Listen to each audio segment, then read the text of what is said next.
April 19, 1945. The war in Europe was entering its final weeks, though the 12 German women pressed against the slats of the cattle truck didn't know that yet. They knew only that they were being transported somewhere into the American interior, far from the processing center in New York, where they had arrived 3 weeks earlier.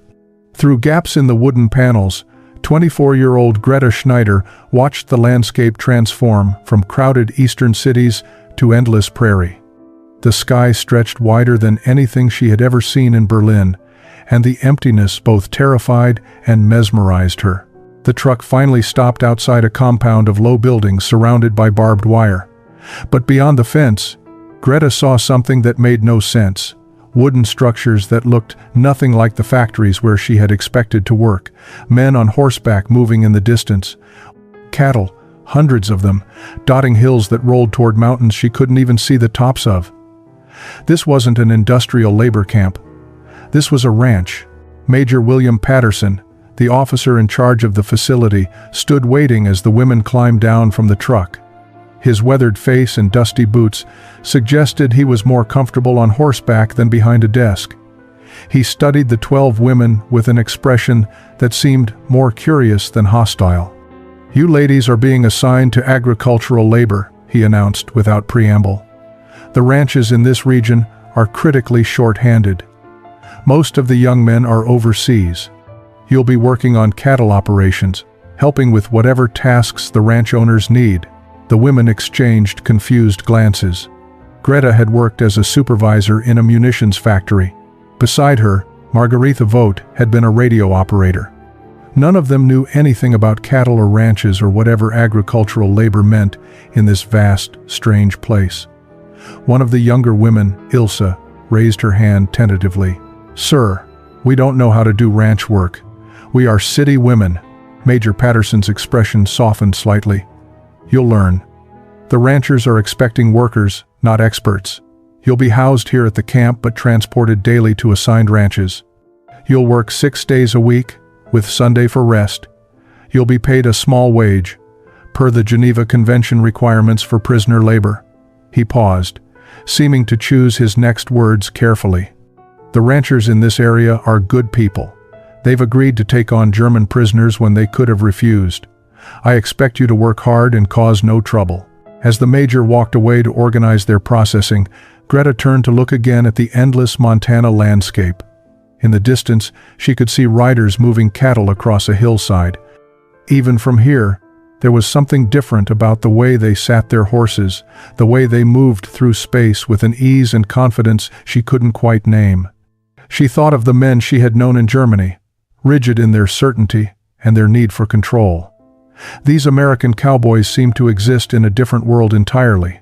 She had no idea how different that world would prove to be.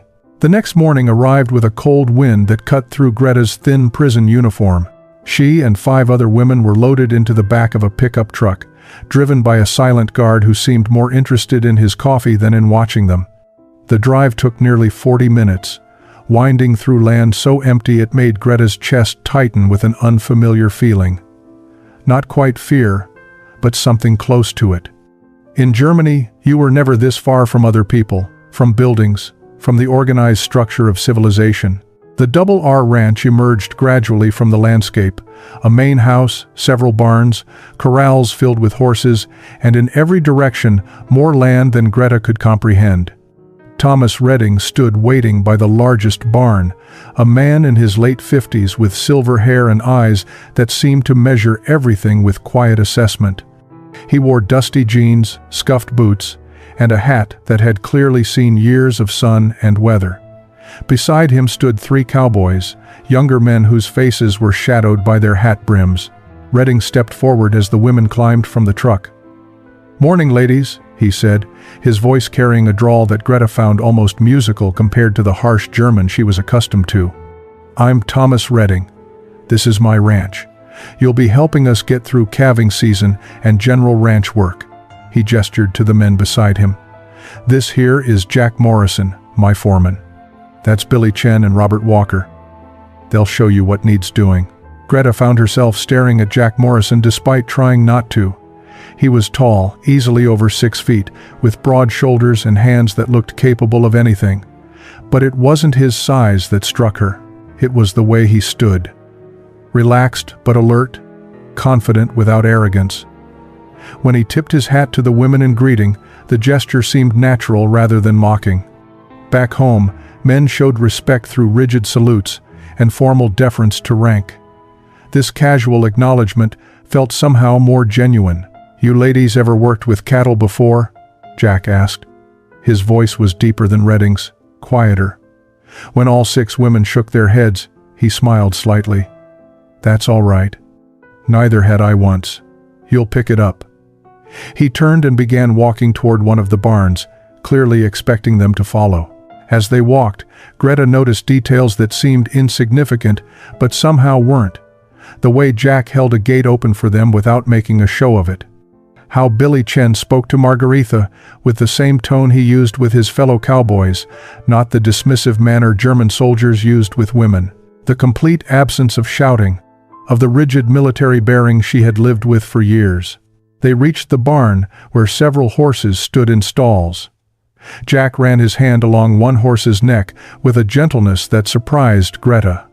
"First thing you need to understand about ranch work," he said, "is that everything here depends on respect. Respect for the animals, for the land, for each other. You treat things right, they'll treat you right in return."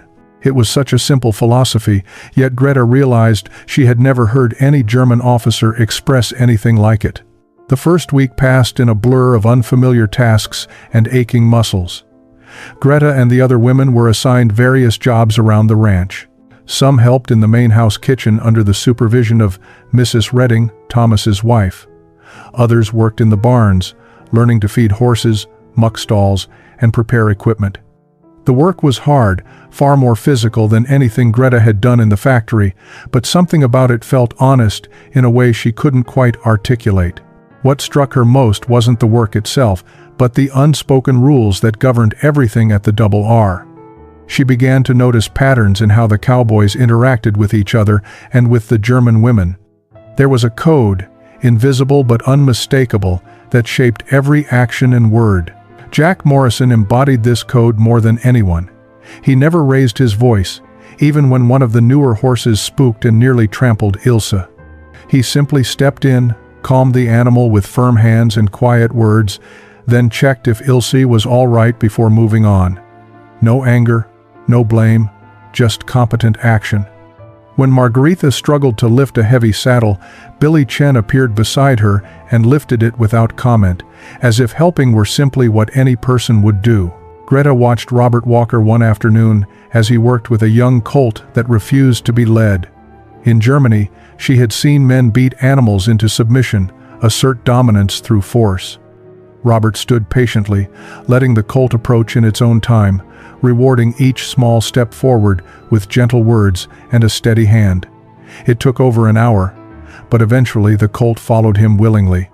"Patience," Robert explained when he noticed Greta watching, "always works better than force. Animals know when you respect them." She wondered if he knew he was describing more than just animal training. The code extended to how the men treated the women. Not once did any of the cowboys make crude comments or treat them as lesser. When Greta made a mistake measuring feed for the horses, Jack corrected her by showing her the right way, not by humiliating her. When Mrs. Redding needed help moving supplies from the truck, Thomas himself came to assist, despite being the ranch owner. There was no sense of tasks being beneath anyone's dignity. During the midday meal, served family style in the ranch kitchen, Greta observed how the men listened when someone spoke. Actually listened, not just waited for their turn to talk.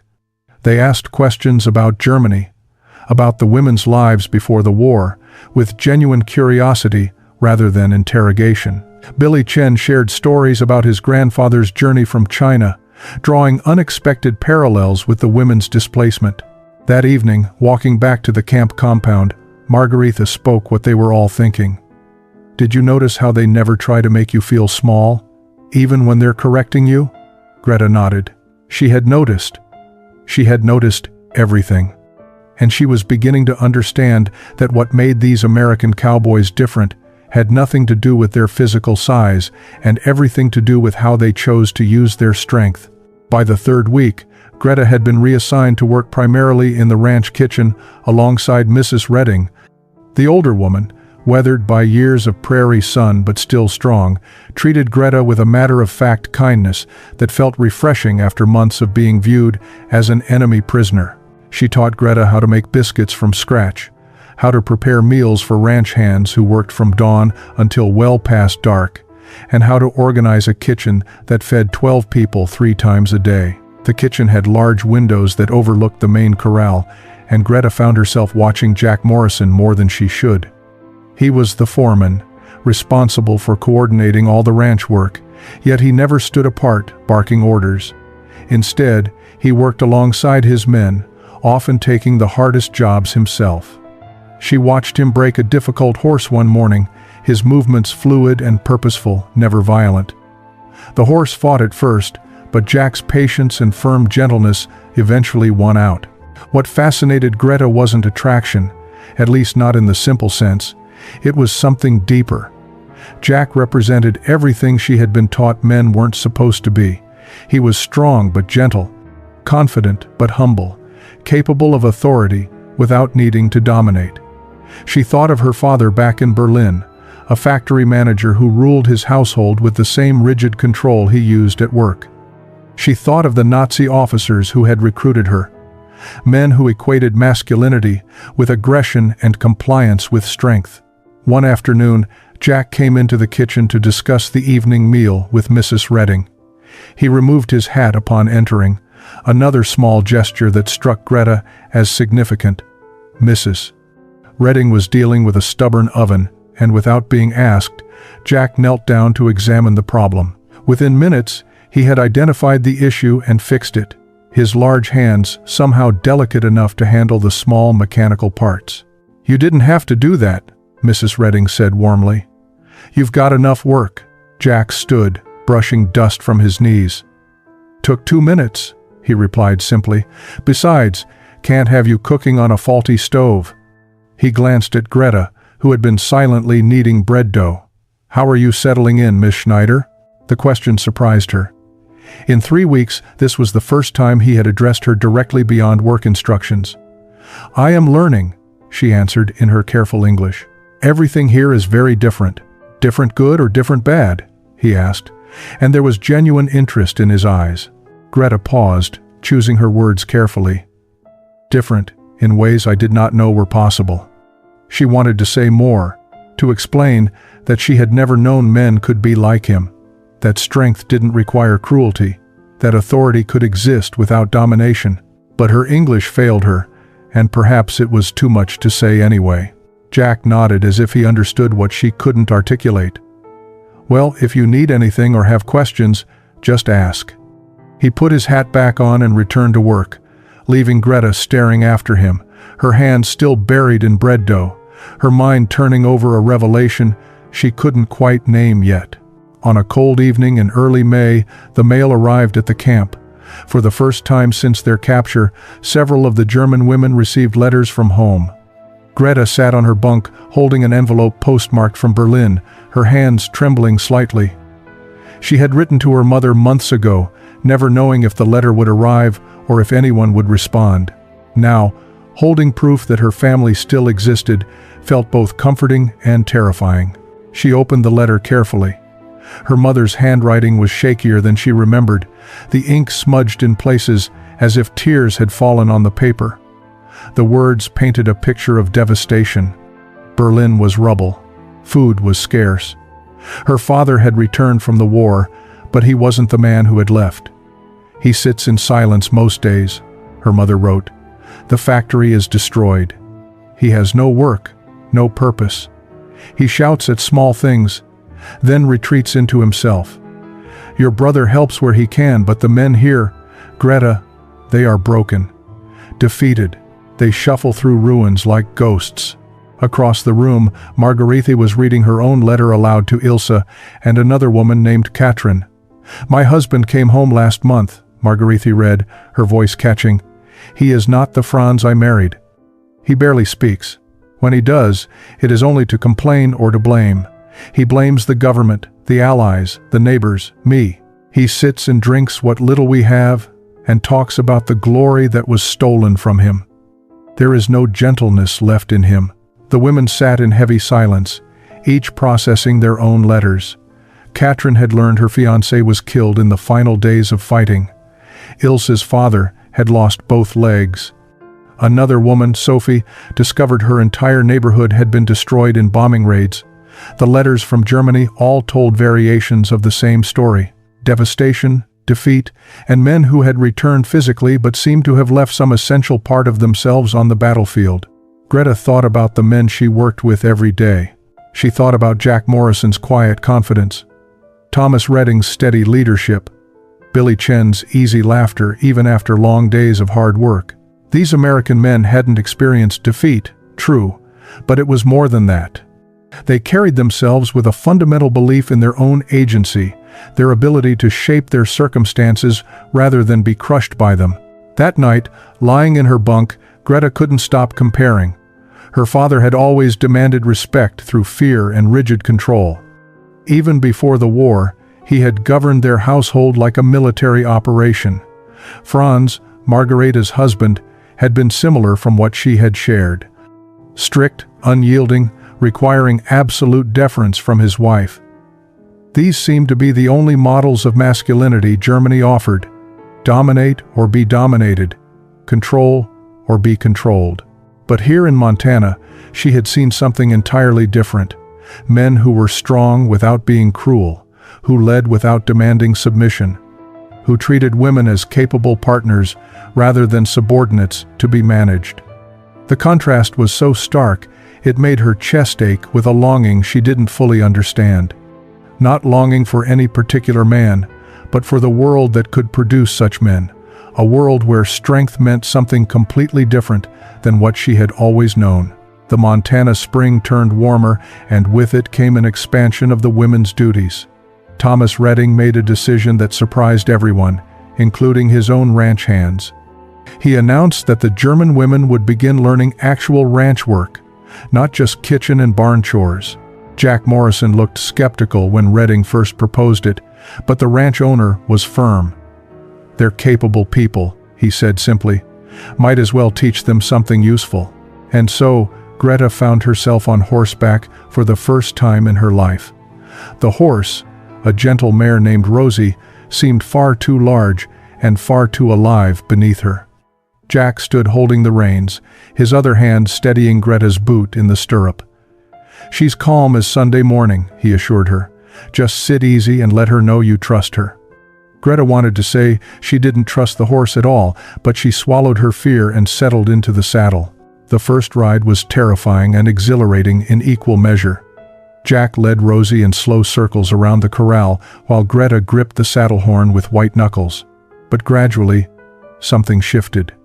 She began to feel the rhythm of the horse's movement, to understand the animal beneath her as a living being rather than a threat. By the end of the hour, she was walking Rosie independently, and the smile on her face felt unfamiliar, as if her facial muscles had forgotten how to form such an expression. Over the following weeks, the women learned skills that would have been unimaginable back in Germany.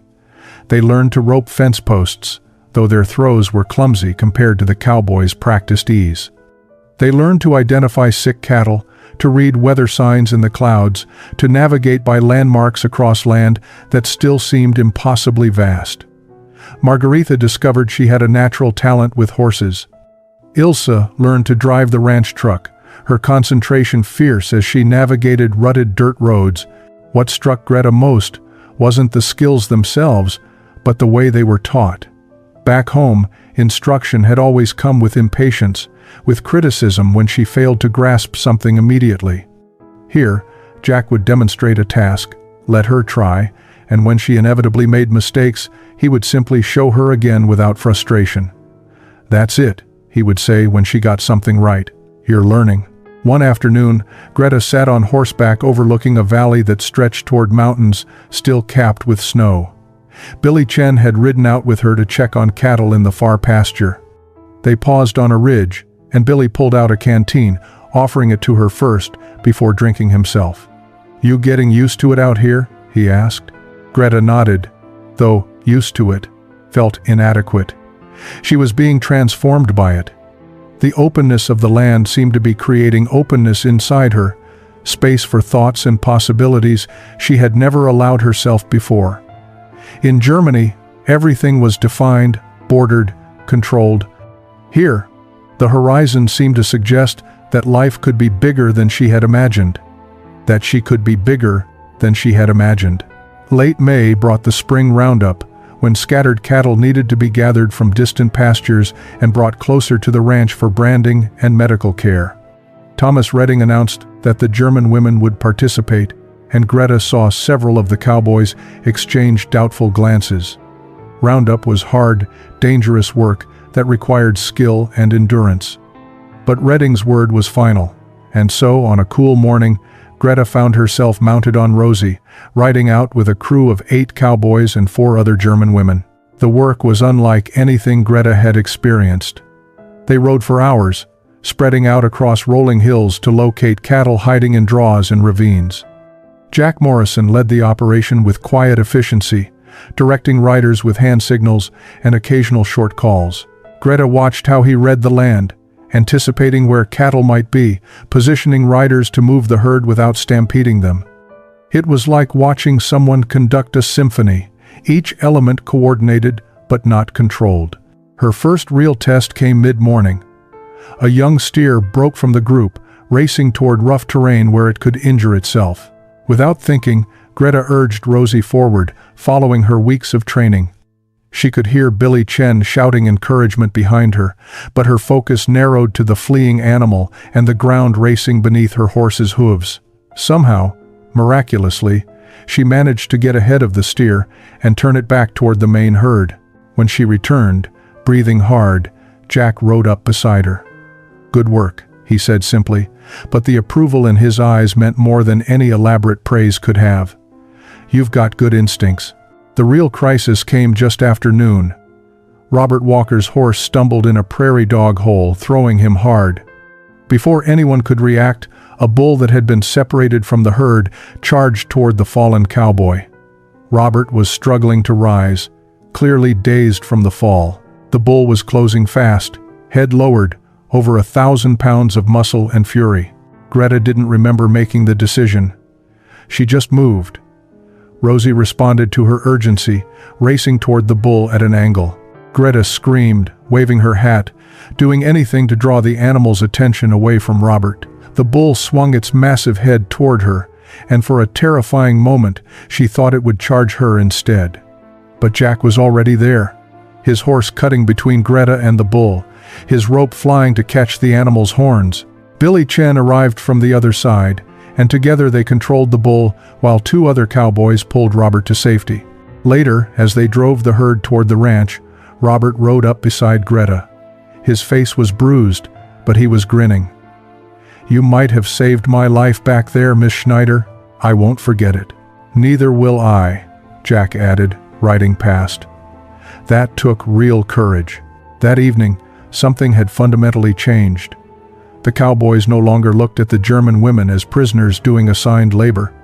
They looked at them as fellow ranch hands who had proven themselves when it mattered most. The roundup lasted 3 days, and the crew camped in the far pastures rather than riding back to the ranch each night. This was new territory for the German women, sleeping under stars so bright they seemed artificial, eating meals cooked over an open fire, and spending evenings in the company of men without the formal separation that had always existed back at the camp compound. After the sun set on the first night, the cowboys gathered around the fire while Mrs. Redding's daughter, who had come along as camp cook, served coffee strong enough to strip paint. The cattle were settled for the night, watched by 2 riders on rotation, and the rest of the crew relaxed into the easy camaraderie that came after hard work completed together. Billy Chen started it, telling a story about his grandfather's arrival in California in the 1880s.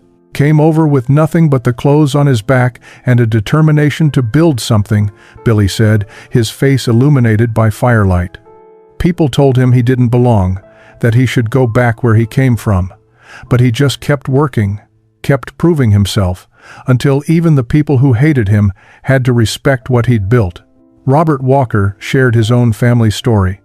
His grandfather had been a slave, freed after the Civil War with nothing. Started as a ranch hand in Texas, learned everything he could, eventually bought his own small spread. Taught my father that being a man wasn't about what color you were or where you started. It was about what you did with your own two hands and how you treated people along the way. Jack Morrison, who rarely spoke about himself, surprised everyone by opening up. "My father died when I was 12, he said quietly. Left my mother with 4 kids and a failing farm in Oklahoma. I watched her work herself near to death, trying to keep us fed. When I was old enough, I left to find ranch work, sent every penny home." He stared into the fire. "Taught me that strength isn't about dominating others, it's about taking care of the people who depend on you." Thomas Redding added his own perspective. "This country was built by people who came from somewhere else," he said, looking directly at the German women. "People who wanted a chance to prove what they could do without being told their place was already decided. That's what makes America different. You get to choose who you become." Greta listened to these stories with a growing realization. These men weren't strong because they had inherited privilege or demanded submission. They were strong because they had overcome hardship, because they had built themselves through work and determination. Their confidence came from competence, not from enforced hierarchy. Their respect for others came from having earned respect themselves through actions rather than demanding it through authority. Later, lying in her bedroll under impossible stars, Greta thought about the men described in her mother's letters. Broken men who had lost wars and lost themselves in the process. She thought about her father, who had always seemed powerful but now revealed as fragile when his carefully constructed world of control collapsed. These American cowboys had a different kind of strength entirely, the kind that didn't break. In mid-June, the town of Clearwater held its annual summer dance at the community hall. Thomas Redding mentioned it casually one evening, then surprised everyone by saying he thought the German women should attend. The reaction from his ranch hands was mixed. Some nodded approval. Others looked uncertain. The town's reaction would be unpredictable. Major Patterson at the camp was hesitant, but ultimately agreed, with conditions. The women would be accompanied by guards, would wear identification marking them as prisoners, and would leave at the first sign of trouble. Greta wasn't sure she wanted to go. The thought of facing a crowd of Americans, many of whom likely had sons or husbands fighting overseas, filled her with dread. But Margaretha convinced her. "When else will we have a chance to see how normal Americans live?" she asked. "Besides, we can't hide forever." The community hall was a simple wooden building decorated with paper streamers and lanterns. Music drifted from inside, a live band playing songs Greta didn't recognize but found herself tapping her foot to. As the German women entered, conversation stopped. Every eye turned toward them. Greta felt the weight of those stares, the mixture of curiosity and suspicion, and outright hostility on some faces. Then Jack Morrison stepped forward, removed his hat, and asked Margaretha if she would like to dance. The gesture broke the tension like a stone through glass. If Jack Morrison, the most respected foreman in the county, was willing to dance with a German prisoner, then others could consider doing the same. Billy Chen asked Ilse. Robert Walker approached Katrin. Within minutes, the German women were swept into the dancing, and the initial hostility softened into wary acceptance. Greta found herself dancing with a succession of cowboys and local ranchers, men who treated her with surprising courtesy. They weren't effusive or overly friendly, but they were polite, asking her simple questions about where she was from and how she was adjusting to ranch work. No one mentioned the war directly. It was as if they had collectively decided to set that aside for one evening. The real revelation came during a break in the dancing. Greta stood near the refreshment table when an older woman approached her. The woman's eyes were hard, and Greta braced for confrontation. "My son is fighting in the Pacific," the woman said flatly. "He's 19 years old, and I haven't heard from him in 2 months." Greta didn't know what to say. "I am sorry," she managed. The woman studied her for a long moment. Thomas Redding told me you saved Robert Walker from a bull during Roundup, that you didn't hesitate. Greta nodded, uncertain where this was going. The woman's expression softened slightly, though pain still lingered in her eyes. I still don't know how I feel about German prisoners being here, but I suppose people can surprise you. She paused, then extended her hand. I'm Martha Walker, Robert's mother. Thank you for what you did for my boy. Greta shook her hand, feeling tears prick her eyes. That simple gesture of recognition, of acknowledgement that she could be more than just an enemy, meant more than any elaborate welcome could have. The dance had opened something among the women, loosened tongues that had been carefully guarded for months. A week later, on a quiet Sunday afternoon at the camp, Margaretha gathered several of the women in the common room and began to speak about her life before the war. At 38, she was the oldest among them, and her marriage to Franz had lasted 15 years before she joined the Women's Auxiliary Corps. I thought I loved him, Margaretha said quietly, her hands folded in her lap. Or maybe I just didn't know there was any other way to be married. She looked up at the other women. Franz decided everything. What I wore, when I could visit my sister, how I spent every hour of every day. He never asked my opinion. If I offered one without being asked, he would remind me that a wife's job was to support her husband's decisions, not question them. Greta listened, recognizing echoes of her own father's marriage. Her mother had moved through their home like a shadow, always anticipating her husband's needs, never expressing desires of her own. When Franz came home from work, Margaretha continued, I had to have his dinner ready at exactly 6 o'clock. Not 5:58, not 6:02, exactly 6. If something was wrong with the meal, or if I had failed in some household task, he would lecture me about my inadequacy, not yelling, you understand. That would have been undignified. Just cold, precise explanations of my failures as a wife. But you joined the Auxiliary Corps, Ilse said. How did he allow that? Margaretha smiled bitterly. He didn't. I joined after he was deployed. I told myself I was serving the fatherland, doing my duty. But honestly, I was grateful for the distance. Grateful to make decisions for myself, even small ones. Grateful to be valued for my work, rather than for how well I maintained a household. The room was silent, except for the wind outside. Then Margaretha said what they were all thinking. Working here, with these American men, I keep waiting for them to show their true nature. To reveal that their courtesy is just a mask for the same need to control and dominate, but it never comes. She shook her head in wonder. Thomas Redding asks Mrs. Redding's opinion about ranch decisions. Actually asks and actually listens. Jack Morrison thanks the men who work under him. Billy Chen apologized to me last week when he accidentally interrupted me. Apologized as if my words mattered as much as his. Her voice grew thick with emotion. I spent 15 years believing that a man's authority over his wife was natural, ordained, the way things had to be. And now, I see men who are strong, capable, respected leaders, and they don't need to diminish anyone to feel powerful. They don't need to control everyone around them to feel secure in themselves. Greta reached over and squeezed Margaretha's hand. We were taught it was strength, she said softly, but maybe it was always weakness. Maybe truly strong men don't need to make others small. August brought news that the war in the Pacific had ended. Japan had surrendered, and the world was finally at peace. For the German women at the camp, this meant their status would soon change. Repatriation procedures would begin in earnest. Within weeks, they would be processed and sent back to Germany, back to the rubble of Berlin, to the broken men described in their letters, to a defeated country trying to rebuild from devastation. Greta had been dreading this moment since spring.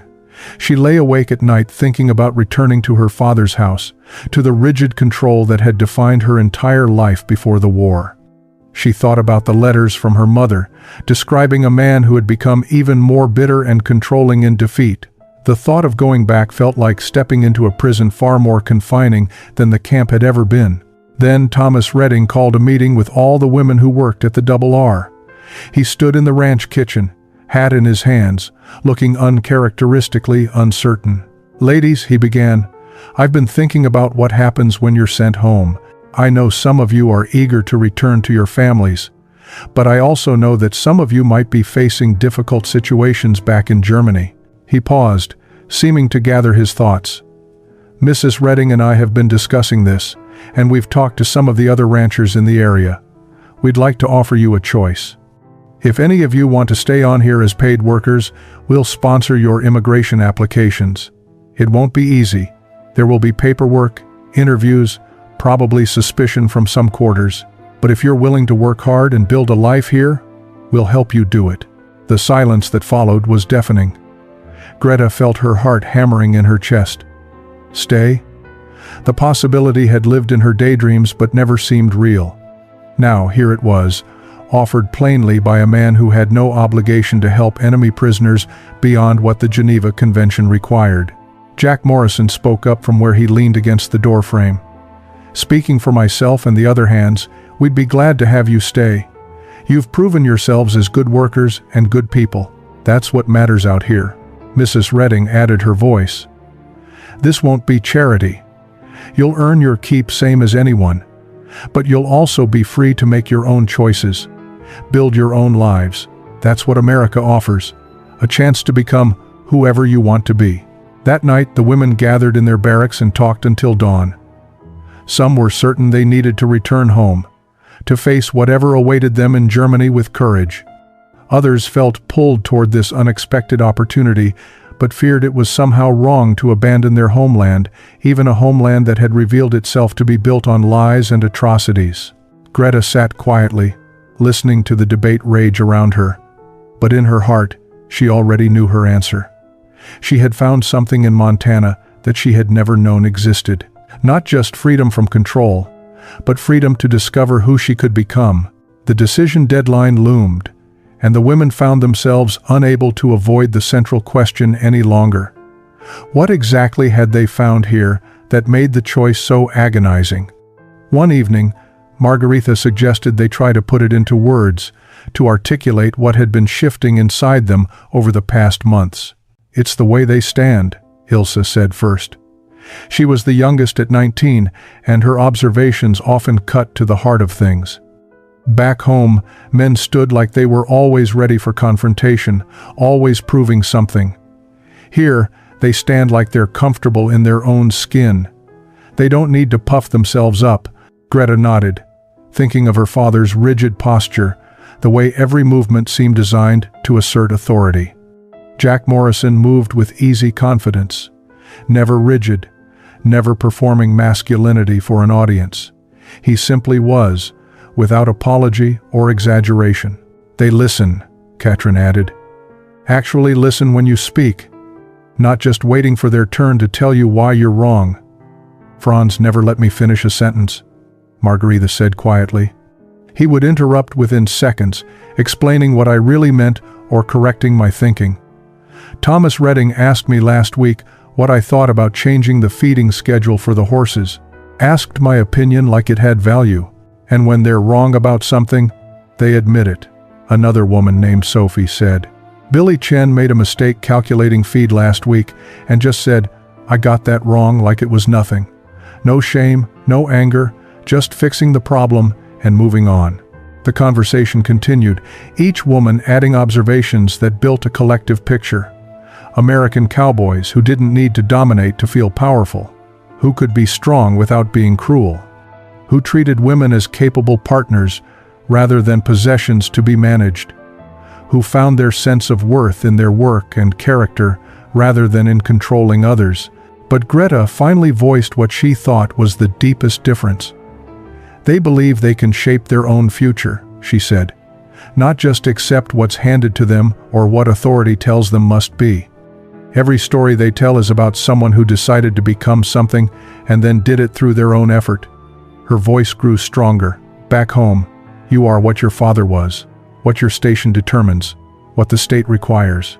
Here, you can choose.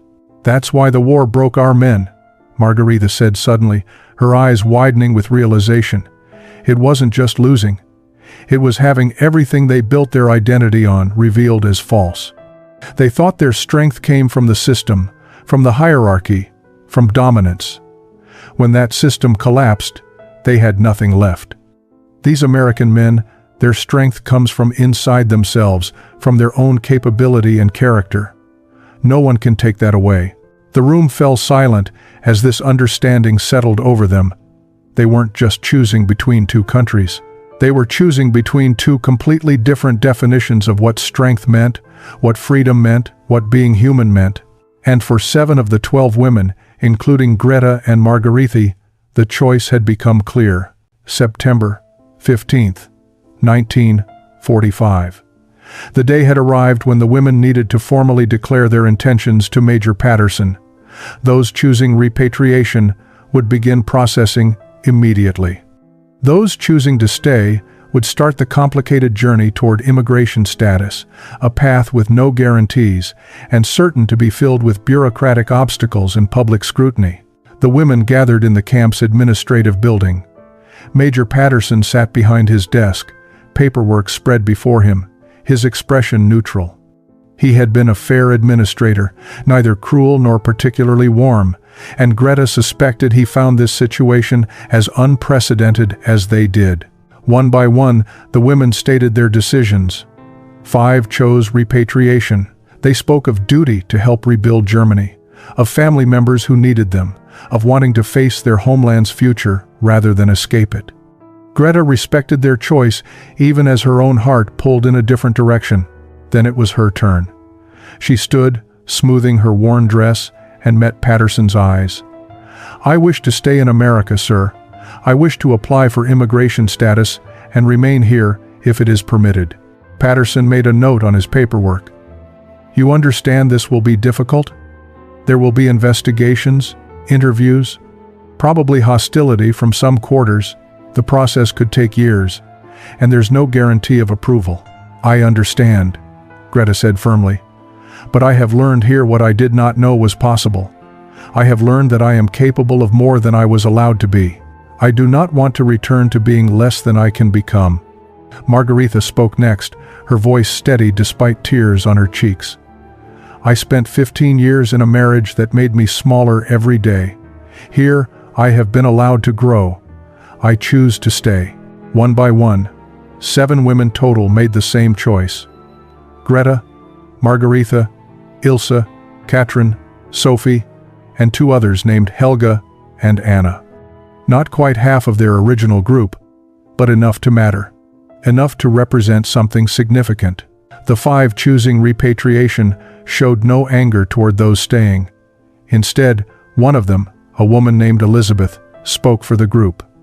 "We understand why you're staying," she said.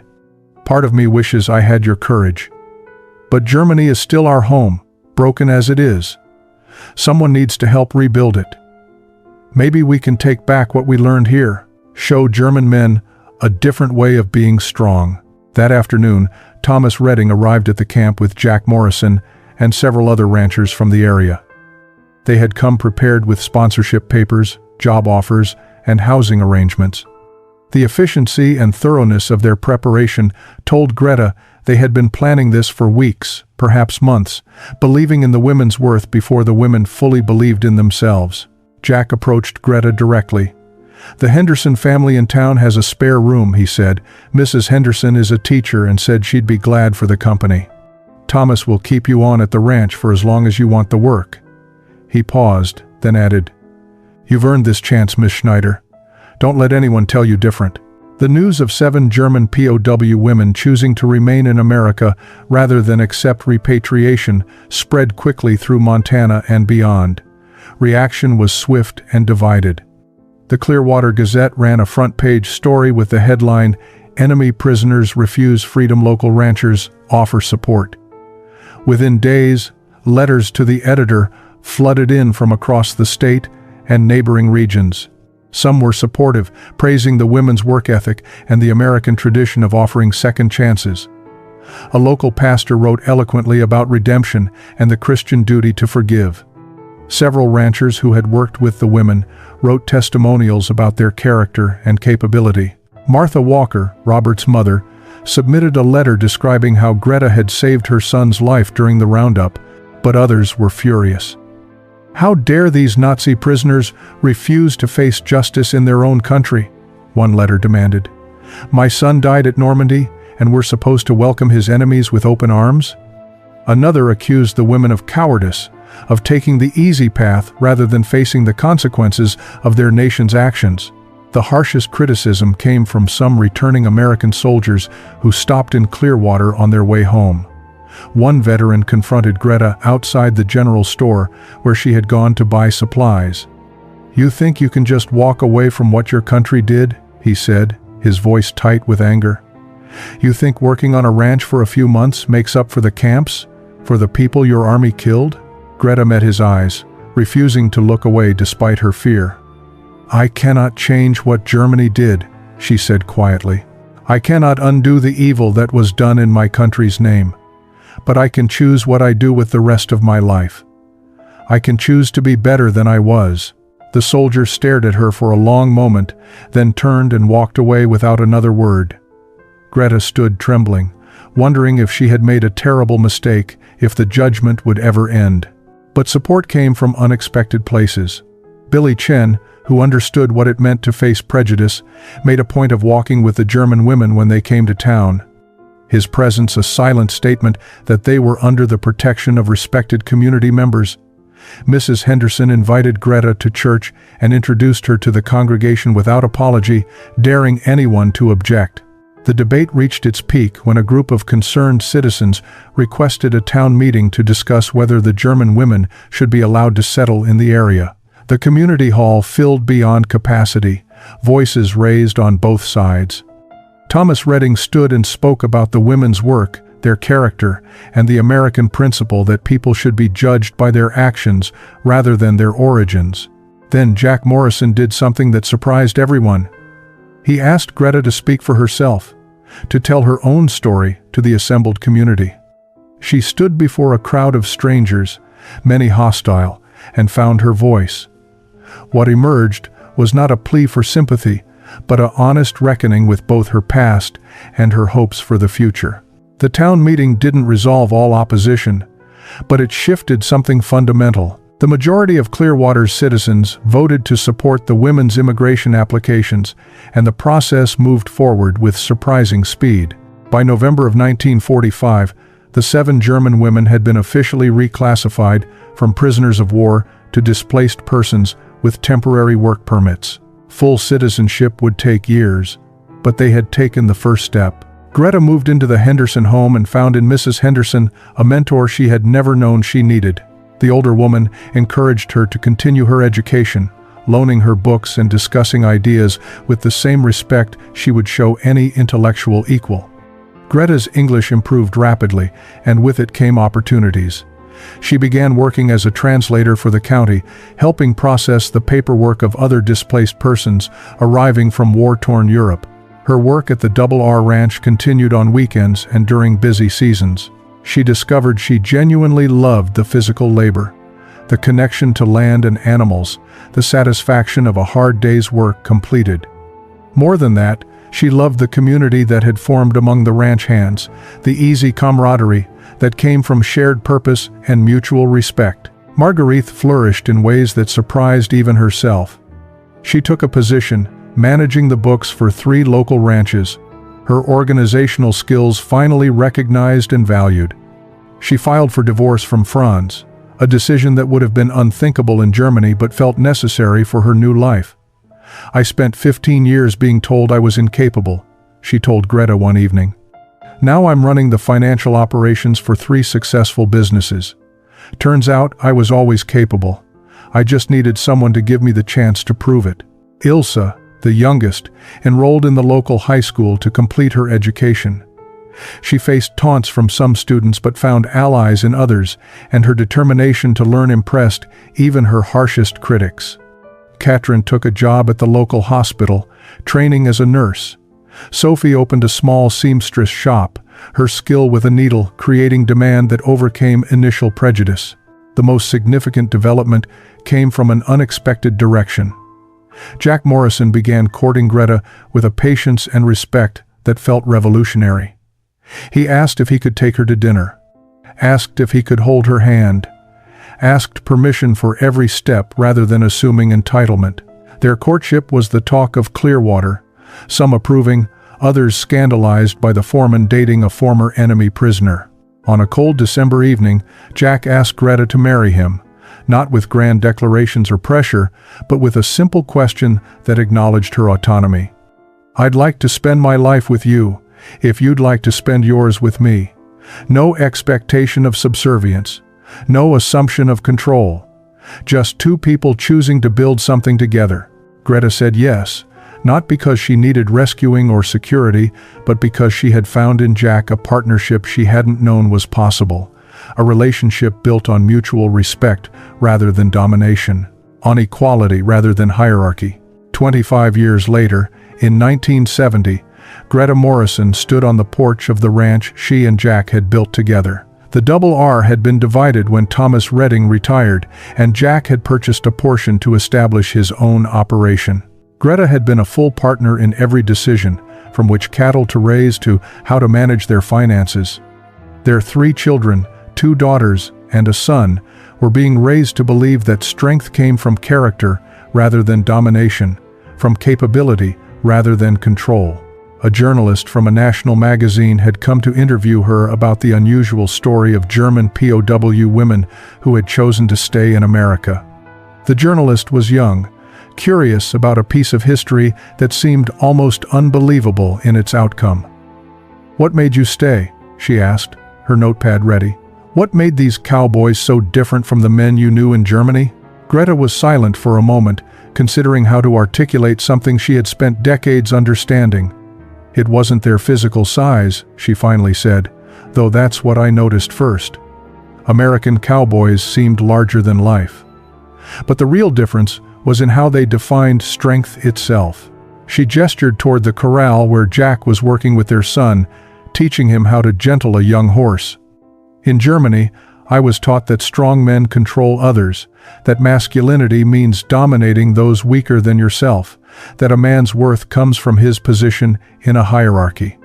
But here, I discovered men who were strong because they controlled themselves, who were confident because they were competent, who led through respect rather than fear." The journalist scribbled notes. "Fascinated. And that's why you married Jack Morrison?" Greta smiled. "I married Jack because he asked me to be his partner, not his subordinate, because he valued my opinions, trusted my judgment, and never once tried to make himself feel bigger by making me feel smaller." She paused, remembering that first cold morning when she arrived at the ranch, terrified and uncertain. "The cowboys I met here showed me that true strength doesn't require anyone else to be weak, that real confidence doesn't need to prove itself through control." When the journalist asked what advice she would give to the young women of 1970, Greta thought carefully. "Know your worth," she said. "Don't accept being diminished by anyone, no matter how much they claim it's for your own good or tradition or natural order. I spent 24 years believing I needed to be small so men could feel large. Then I came to Montana and discovered I could be fully myself, and the truly strong men weren't threatened by that. They were glad of it." As the journalist left, Greta watched Jack walking toward the house, his stride still confident but no longer seeming foreign to her. He was just her husband, her partner, her friend. Not larger than any man back home in some mythical sense. Just larger in the ways that truly mattered. In character, in integrity, in the freedom he offered her to become everything she was capable of being. That, she had learned, was the measure of a man's true size.